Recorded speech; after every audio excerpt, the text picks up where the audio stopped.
Yes, welcome to another edition of Gendered Spaces. And today we talk about the hidden cost of ambition, or should we say professionalism.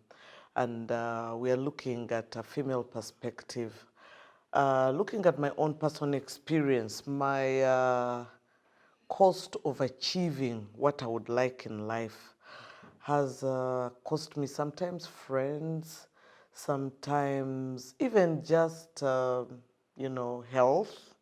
where you sacrifice personal health in terms of less exercising. I used to be a very sporty person, you pack that.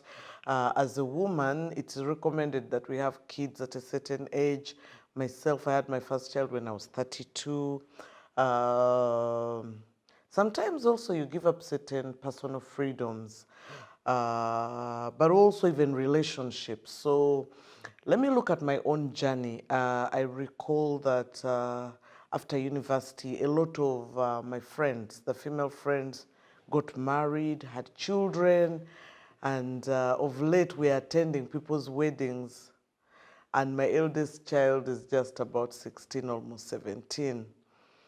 And at this age, sometimes it's not so easy to keep up with the energy of young children. And I have sons, boys are very energetic.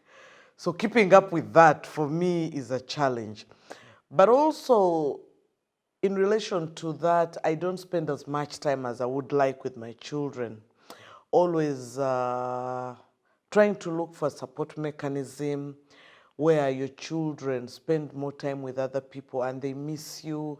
The emotional challenge I have to deal with every time I have to go on a long trip, sudden unannounced trips, and I would rather do that than stay home with my children. Of course, people overlook this, but it has a cost. Sometimes at an older age, your children are not close to you, or harm comes to your children because you're not there to protect them. And it seems very easy, but these are pains you have to deal with. For instance, my eldest child, I tried to travel with him everywhere I went. And then he got very, very horrible pneumonia because we're in a very cold place, and the maid I was with didn't even know now how to deal with the child. Now balancing doing my work and looking after my child, you live him in a hotel room. It is not only a cost expensively in terms of money. You can imagine, instead of just paying for myself alone, I have to pay for a maid, for a child, they have to feed all day. Hotels are not cheap. It also means I can't get a cheap accommodation because I have to look at the hygiene of my child, the environment they will be in as I go about my work. So there's a cost to the child's health, but also your health. So eventually I decided that, okay, I'd rather leave my child home in a safe environment so that we are not always at the doctors. But what comes with that is that every time I would have to travel, I've got to bring their grandmother, my mother, around. It is a cost to transport her, to sustain her. She's on a special diet because of her health condition.